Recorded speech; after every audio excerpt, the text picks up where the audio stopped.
अब यहाँ पे बात करते हैं कि अगर आपको टैली प्राइम के बिहाफ पे काम करना है तो आपकी मिनिमम एलिजिबिलिटी क्या होनी चाहिए। कई लोग के माइंड में डाउट रहता है कि यार मैं आर्ट्स का स्टूडेंट हूं, मैं साइंस का स्टूडेंट हूं, तो क्या मैं टैली प्राइम सीख सकता हूं और इसमें काम कर सकता हूं या नहीं।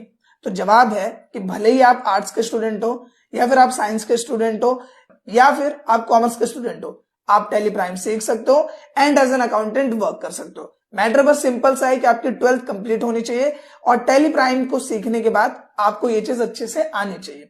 तो ये डाउट आपके माइंड में नहीं रहना चाहिए। आप किसी भी स्ट्रीम से हो, आप टैली प्राइम के बिहाफ पे एज एन अकाउंटेंट वर्क कर सकते हो।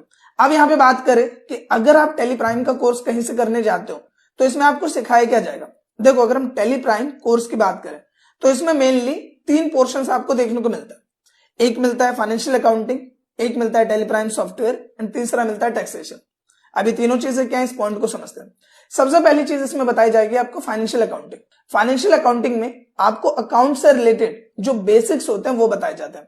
अब मान लो कि अगर आप साइंस के स्टूडेंट हो या फिर मान लो आप आर्ट्स के स्टूडेंट हो तो आपको अकाउंट्स के बारे में ज्यादा नॉलेज तो नहीं होगी, जैसे कि क्रेडिट और डेबिट एक one of the important term, ये कैसे करना है आपको नहीं पता होगा। इसमें जो अकाउंट्स होते हैं, personal account, real account, nominal account, वो क्या होते हैं वो आपको पता नहीं होगा। असेट्स क्या होता है या एक्सपेंसेस क्या होता है, लाइबिलिटीज क्या होती है, या फिर यहाँ पे रेवेन्यू, इनकम और भी बहुत सारी चीजें होती है जो कि आपको फाइनेंशियल अकाउंटिंग वाले पार्ट में समझाया जाता है। तो अगर आप कॉमर्स के स्टूडेंट होते हो तो ये चीजें आपको पहले से पता होती है, नहीं पता तो कोई दिक्कत नहीं है। टैली प्राइम के सॉफ्टवेयर में फाइनेंशियल अकाउंटिंग का पार्ट होता है जिसमें जितनी चीजों की आपको जरूरत है वो चीजें आपको सिखा दी जाती है। अब यहाँ पे बात करते हैं दूसरे टर्म की, जो कि क्या है, टैली प्राइम का सॉफ्टवेयर। अब यहाँ पे फाइनेंशियल अकाउंटिंग पार्ट कंप्लीट होने के बाद आपको टैली प्राइम का सॉफ्टवेयर, जिसमें आपको प्रैक्टिकल नॉलेज की जरूरत होती है, वो सिखाया जाता है। जिसमें आपको ये बताया जाता है कि आपको एक कंपनी कैसे क्रिएट करनी है, उस कंपनी में लेजर्स कैसे बनाने हैं, उस कंपनीज में जो भी स्टॉक्स का आप लेन देन करते हो यानी कि इन्वेंट्रीज, वो आपको कैसे क्रिएट करना है, आपको बैलेंस शीट कैसे मैनेज करनी है, प्रॉफिट एंड लॉस कैसे मैनेज करना है, पेरोल कैसे मैनेज करना है, डे बुक कैसे समझना है, ट्रायल बैलेंस कैसे समझना है, ये सारी चीजें आपको इस सॉफ्टवेयर वाले पोर्शन में समझाया जाता है।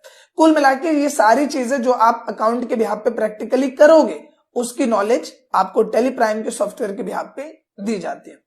इसके बाद जो तीसरा पार्ट होता है वो होता है टैक्सेशन का, जिसमें आपको टैक्सेशन से रिलेटेड नॉलेज दी जाती है। लाइक यहाँ पे जीएसटी क्या है, एसजीएसटी क्या है, सीजीएसटी क्या है या फिर आईजीएसटी क्या है, ये चीज आपको बताई जाती है। कहाँ पे 0% लेगा, कहाँ 12, कहाँ 18, कहाँ 28% लेगा, ये चीज आपको बताई जाती है। जीएसटी कैसे इनेबल करना है, जीएसटी से रिलेटेड काम कैसे करना है, एंट्रीज कैसे करनी है, पोर्शंस को कैसे सेट करना है, वो सारी चीजें आपको जीएसटी वाले पार्ट में कवर अप कराई जाती है। अब यहाँ पे शुरुआत करते हैं सबसे पहले टर्म से कि टैली प्राइम है क्या और टैली प्राइम में काम क्या करना होता है। देखो, नॉर्मली अगर हम टैली प्राइम की बात करें तो ये एक अकाउंटिंग सॉफ्टवेयर है जिसके बिहाफ पे कोई भी छोटी कंपनी या फिर बड़ी कंपनी या फिर छोटा व्यापार, बड़ा व्यापार का डेटा मैनेज किया जाता है। एग्जाम्पल के लिए अगर मैं छोटी कंपनी के बिहाफ पे आपको एग्जाम्पल दूं, देखो नॉर्मली जब आप मार्केट में जाते होंगे तो आपको कई सारे स्टोर्स नजर आते होंगे। कहीं पे बाटा का स्टोर है, कहीं पे कोई और स्टोर है, मल्टीपल स्टोर्स आप देखते होंगे।